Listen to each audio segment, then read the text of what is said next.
Morning, good morning, or afternoon, or day, or night, depending on when you're watching this. So I was just having to think, about music and about art and all sorts of things, and I was just thinking about how my musical sort of development happened, right? So originally, when I was younger, when I was a mid-teen, I discovered heavy metal because I discovered guitar, and I'm like, if I want to be good at guitar, metal is like the hardest thing in the world to play. Didn't know that flamenco existed yet, and so I better damn listen to lots of metal. And I used to listen to Metallica and AC/DC and Pantera and Iron Maiden and all these sort of bands, right? And I could really dig them, but when it came to a lot of death metal stuff, I just couldn't quite see the point, because I was like, you can't understand what they're saying, and if you can't understand the lyrics, without having to like Google them first, what's the point of the whole thing? And then eventually in time I realized that, to me anyway, the vocals are absolutely nothing more than equal to every other instrument in the band, in the song, whether it be the guitars, the drums, the bass, the keyboard, whatever. They're all important to the overall music, and if you remove one, then it's not the whole song anymore. So with that being said, I would be able to listen to metal now that even little, not that bad, like Slayer or Cannibal Corpse or whatever, where there's no way you can really, it's hard, you've got to really listen hard to work out those lyrics. And I didn't understand them, but I could appreciate them for what they added to the music. Because it gives you a feeling, as opposed to simply just a context. You don't get the context, you get the feeling, and the lyrics give it the context, I suppose. But you can still get a good feeling, or a bad feeling, or a sad feeling, or a happy feeling, or a confused feeling from listening to music without any context, just with the emotion of the guy yelling and the drums being fast and all of this sort of stuff, right? And so and then I realized, looking at history, you've got other musical genres, even just rock and roll, old school, Johnny B. Good and Elvis stuff and all that sort of thing. One of the things that they did is they took this beautiful, clean, pure tone of a guitar and turned it up and made it into what was certainly at the time seen as a very ugly sound. Realistically, what they were trying to do is just get as loud as possible. Their little puny little amplifiers just didn't have the balls to really get loud. So they would turn them up and they would distort. And the young people who were experimenting with this stuff really liked it, and the older crowd were like, it's all distorted. Like, why would you want that, right? And so I'm like, okay, so what it comes down to is what the artist wants to portray and what the artist wants to create, as opposed to simply, they're trying to make it sound how everyone believes is clean and pure and beautiful. You can create your own clean, pure and beautiful. Even if the sound is not clean, pure and beautiful, you can make it, because to you that's what it sounds like, right? So then, but the point of all this is that later on in life I started hearing these things called mashups, where they would take two songs, usually just two songs at the time, and mix them together to form a brand new song. And it would have familiar elements of the two individual songs. Obviously, you'd have the melody of one and the lyrics of the other, but it would be often it would change the context of it all. It would change the feeling of it. For example, again, if you added some pop lyrics to some heavy metal guitar, heavy metal drums and stuff like that, it adds a lot more energy behind the lyrics. Conversely, you can take a song that is very maybe a little bit more energetic, but then tone it down by mashing it up with a song with very soft instruments and a slow beat or whatever it is, and you can play with the context of the song and change the feeling of the song. So you've got the context of the lyrics and the context, and then the feeling that comes from the way the singer is singing it, and you've also got the feeling of the song with the instruments, you know.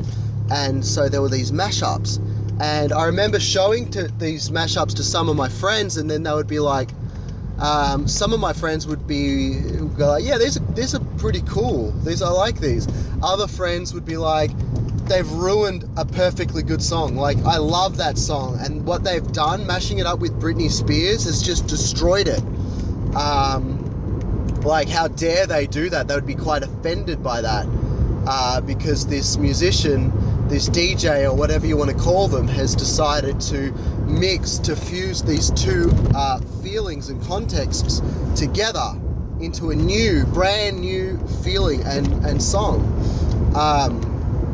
And personally, I really liked that. I liked that they were creating something new from two old things in a very, very sort of direct way. There was no like tweaking it. And back then, with the original mashups that I was listening to in high school, they weren't even adding effects or delays or things like this.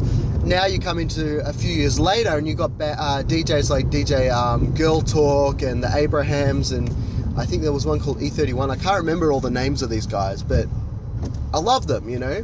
And what they would do is they would make DJ sets where they would take samples of songs rather than entire melodies and entire lyrics. They might only take 30 seconds of it, or less, sometimes 1 second of a instrumental part or even a lyric or whatever, and modulate that with the pitch,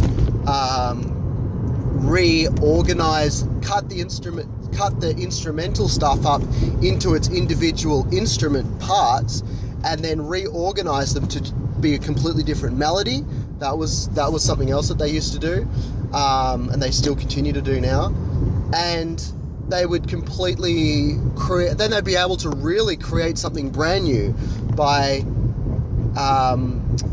modifying them so heavily, but still being able to retain some sort of nostalgic part of the song that you can move your head to and go, yeah, that's whatever, or that's that other song, and really enjoy it that way. But it was something completely different. And I remember I'd show friends that, and we would then get a different response, where people would be saying things like, I was just starting to get into that song, that mashup, and then they changed it to they've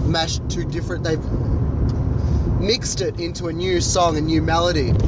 And, you know, they were sort of like frustrated because they just wanted something that they could listen to and get into and sing along to and move their head to or whatever. And these guys had such a severe case of ADD that they would just constantly change. And within the span of, 2 minutes, they may have used samples from, up to 10, 15, maybe even 20 songs. The drum beat of one with the guitar of another and the lyrics of another one, or whatever, just to keep things interesting and keep things moving. I guess it's sort of equivalent to that guy who puts a song on and said, oh, you got to put this song on. And they listen to it for 5 minutes and they go, for a couple of seconds, they're like, actually, have you got this song? Let's put this song on. They keep changing the songs. It's sort of like that, but the songs actually flow into each other and it's deliberate. And it sounds good as a result, because that's what that artist has chosen deliberately to do. And I really, really enjoyed that. I quite liked that aspect of that that type of mashup. And you know what it comes down to is what this artist wants to reinvent the thing into. I mean, at this stage, they're not using these pieces of song as, how do I put, they're not using them as tracks anymore, the way a DJ would use tracks, and they would play one song and then everyone would dance to it and then they would play the next song. They're not using it like that anymore. They're using it in a completely different way. They're actually using it the same way a guitarist uses a guitar, and how they can pluck different parts of the strings to make completely different sounds. Now those sounds are incredibly familiar to people, and they know what a guitar sounds like, and they know how a guitar is sort of played, like instrumentally. Like people either play individual notes or they will play chords, and people are familiar with that. But then you've got there might be other ways to use guitars that are very unusual.